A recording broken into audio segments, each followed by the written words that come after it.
It's September in Northwest Florida, and it is still very hot. And I have along with me Zelda. Zelda is a neighbor's dog, quite adventuresome. She's going to go down here with me, so let's get it done. I really don't need to go any deeper than this, but I'm going to because it's just a nice view into there. But this water would be a perfect collection point right there. It's deep enough to accommodate the float. I'll show you what I'm talking about once we get in. And yes, you absolutely do have to watch your footing in here. Not so much for balance or weight, but what's around you. This is water moccasin habitat. So just go slow, push through, and just watch where you're putting your foot.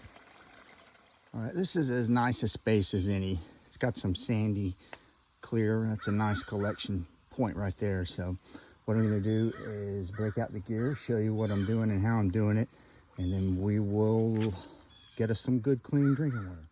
Here's something that I carry on my pack. It is just a silk cord with 2 carabiners, and the reason I carry it is to keep my stuff out of the mud, because this is a pretty wet ground and I want the pack up where I can work out of it. It just keeps everything clean. And here's something else I carry with me. This is nothing more than a piece of waxed canvas.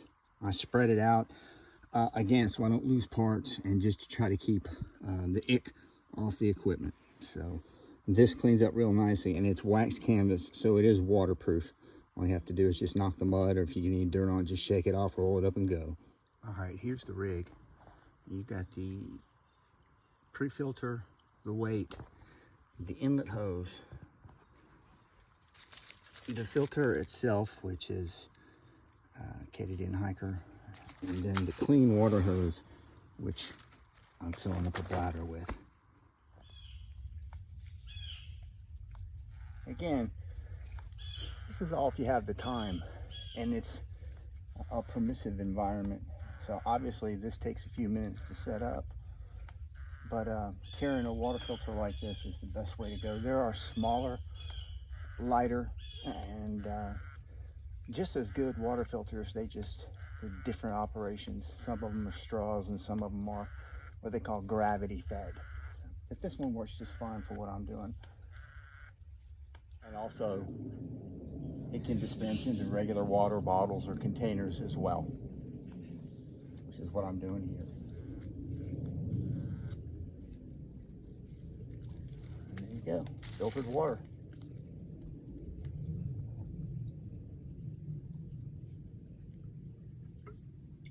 Not a problem. That's good stuff, man. And you want to make sure once you're getting ready to pack it back up, you keep your hose separate. You have an inlet hose and an outlet hose. You should have an extra bag for your outlet hose just to keep it separate from the dirty and clean water. And I'm just kind of gravity feeding the water out of these hoses right now.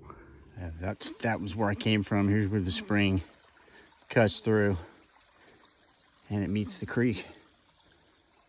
And admittedly, water collection would have been easier right out there. Just throw the weight and sit right there on that bank.